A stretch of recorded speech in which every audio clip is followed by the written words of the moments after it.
They have been natural enemies over the years, but we get along both, and we want to see Syria succeed.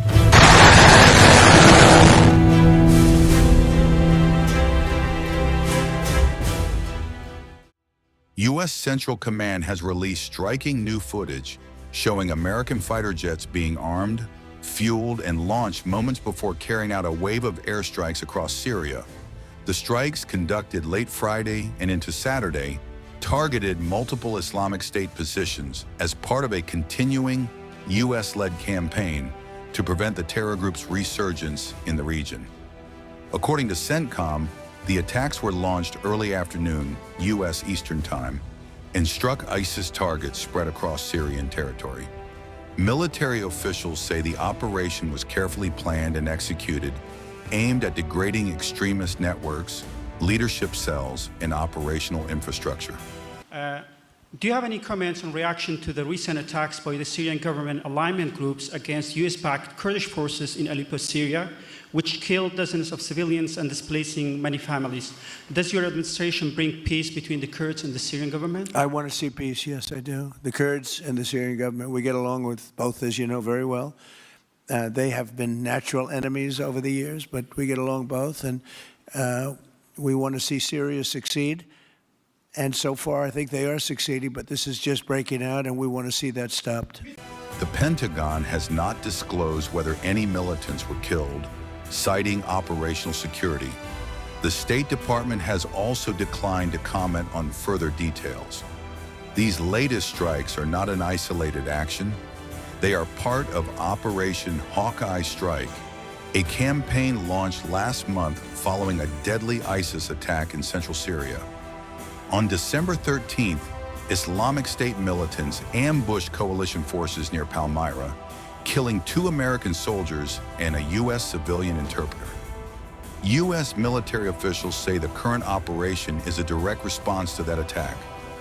Coalition forces have intensified operations in recent months, combining airstrikes with ground actions, carried out alongside partner militaries and, in some cases, Syrian security forces. The goal: disrupt ISIS cells attempting to regroup amid the chaos of Syria's prolonged civil war.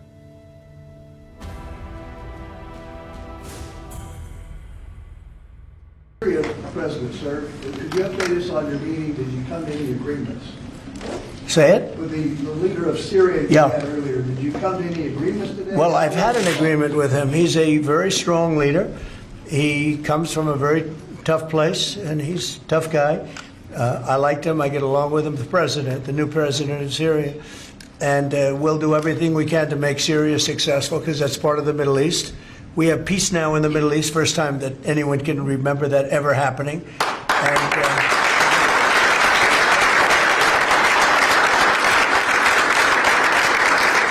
as you know, Syria is a very big part of the Middle East, very important part. If you look back at Syria, for years they had the doctors, the lawyers, they had so many of the great intellects. It's an amazing place with great people, and we want to see Syria be successful along with the rest of the Middle East. So I have confidence that he'll be able to do the job, absolutely. On Syria, can we expect an announcement on a pact between Syria and Israel, or an announcement on them joining the anti-ISIS? Yeah, you can expect some announcements on Syria.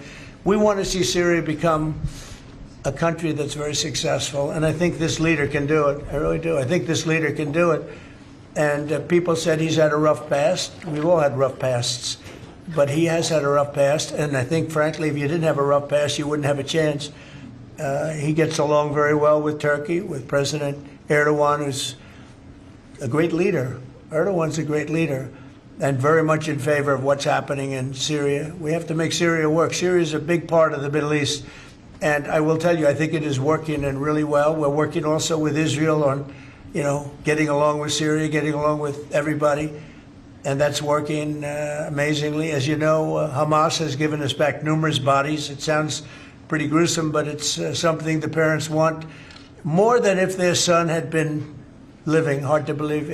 I've seen all of the parents, so many of the parents, and getting back the body of their son, their dead son, is as vital to them, as important to them, as if The boy was generally the boy. The boy was alive. And as you know, over the last 4 or 5 days, we've gotten a lot of the additional bodies that they said they were going to. They've worked very hard to do that. So we have peace in the Middle East. It's a great thing, and nobody's ever seen anything quite like it. After your meeting with the Syrian president today, Switzerland, Mr. you posted President. last week about your talks with Switzerland. We're reporting that you're near a deal that would lower their rate. With Switzerland? Yeah. We're working on a deal to get their tariffs a little bit lower because. 15% is what we're doing. No, I haven't said any number, but we're going to be working on something to help Switzerland along. We hit Switzerland very hard. We want Switzerland to remain successful, and we're a part of Switzerland in the sense that they've been a very good ally. Yeah, we're working on them and some others, and we're working on others to increase them a little bit too. How close is it to Switzerland? Switzerland? What? Do you have something to do with Switzerland? He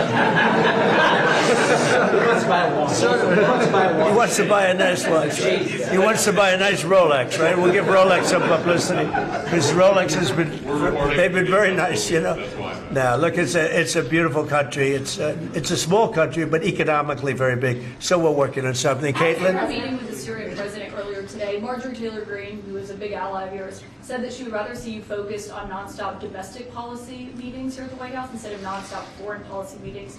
What's your response to her saying that, and also saying that grocery prices are up and not down, as you've said? Yeah, so I don't know what happened to Marjorie. She's a nice woman, but I don't know what happened. She's lost her way, I think.